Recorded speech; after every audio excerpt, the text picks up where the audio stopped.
പൂനൂരിൽ bus വെള്ളക്കെട്ടിൽ കുടുങ്ങിയിരിക്കുന്നു. പൂനൂർ കട്ടിപ്പാറ റോഡിലാണ് ഇത്തരത്തിൽ ബസ് വെള്ളക്കെട്ടിൽ പെട്ടത്. അതിന്റെ ദൃശ്യങ്ങൾ നമുക്ക് കാണാം. ബസ്സിലെ യാത്രക്കാരെ രക്ഷപ്പെടുത്തി. ഇവിടെ ഒരു ഗ്രൂപ്പ് ഉണ്ടായിട്ടാൻ നല്ലൊരും വരും.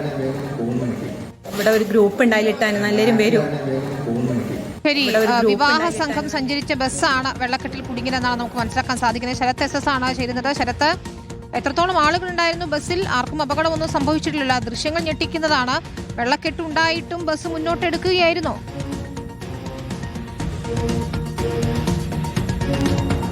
വിനീത, അങ്ങനെ തന്നെയാണ്. അതായത് വെള്ളക്കെട്ട് ആ ഭാഗത്ത് നേരത്തെ തന്നെ ഉണ്ടായിരുന്നു. പ്രത്യേകിച്ച് പൂനൂർ ഭാഗത്തൊക്കെ തന്നെ മഴ ശക്തമായ സാഹചര്യത്തിൽ പൂനൂർ പുഴയിലും ജലനിരപ്പ് ഉയർന്നിരുന്നു. അങ്ങനെ ഈ താഴ്ന്ന പ്രദേശങ്ങളൊക്കെ തന്നെ വെള്ളം കയറുന്ന സാഹചര്യമുണ്ട്. അത്തരത്തിൽ ഈ താഴ്ന്ന പ്രദേശത്തുള്ള റോഡിൽ വെള്ളമുണ്ടായിരുന്നു. അങ്ങനെ വെള്ളക്കെട്ട് ഉണ്ടായിരുന്നിട്ട് പോലും ബസ് മുന്നോട്ടെടുക്കുകയാണ് ഉണ്ടായത്. അങ്ങനെ വിവാഹ സംഘം സഞ്ചരിച്ച ബസ്സാണ് ഈ വെള്ളക്കെട്ടിൽ പെട്ടിട്ടുള്ളത്. അതായത് നിരവധി യാത്രക്കാർ ഈ സ്വകാര്യ ബസ്സിലുണ്ടായിരുന്നു.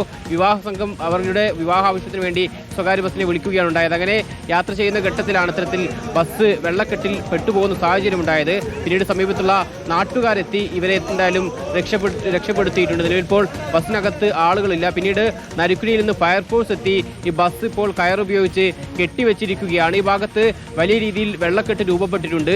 അതോടുകൂടി തന്നെ ബസ് മുന്നോട്ട് പോയതൊക്കെ തന്നെ ഈ രീതിയിൽ വെള്ളക്കെട്ടിൽ പെടാനുള്ള സാഹചര്യം ഒരുങ്ങുകയും ചെയ്തു. നിലവിലെന്തായാലും മറ്റാശങ്കകളില്ല. ആളുകളൊക്കെ തന്നെ ബസ്സിൽ നിന്ന് പുറത്തിറക്കി സുരക്ഷിതമായ സ്ഥലത്തേക്ക് മാറ്റിയിട്ടുണ്ട്. പക്ഷേ ഈ ഭാഗങ്ങളിൽ നിലവിൽ ഇപ്പോൾ വാഹന ഗതാഗതം സാധ്യമല്ല. ഇത്തരത്തിൽ വെള്ളക്കെട്ട് റോഡിലുള്ളതുകൊണ്ട് തന്നെ ഈ സംസ്ഥാന പാത കൂടിയാണ്. അത്തരത്തിൽ വാഹനങ്ങൾ കടന്നുപോകാൻ കഴിയാത്ത സാഹചര്യമുണ്ട്. പൂനൂർ കട്ടിപ്പാറ റോഡാണ്. കട്ടിപ്പാറ റോഡിലെ കുണ്ടുങ്കലിലാണ് ഈ സംഭവം നടന്നിട്ടുള്ളത്. ഇന്ന് ഉച്ചയ്ക്ക് ശേഷമാണ് ഈ സംഭവം ഉള്ളത്. നിലവിലെന്തായാലും ഈ സൂചിപ്പിച്ചതുപോലെ യാത്രക്കാരെയൊക്കെ തന്നെ ഇവിടെ നിന്ന് മാറ്റിയിട്ടുണ്ട്.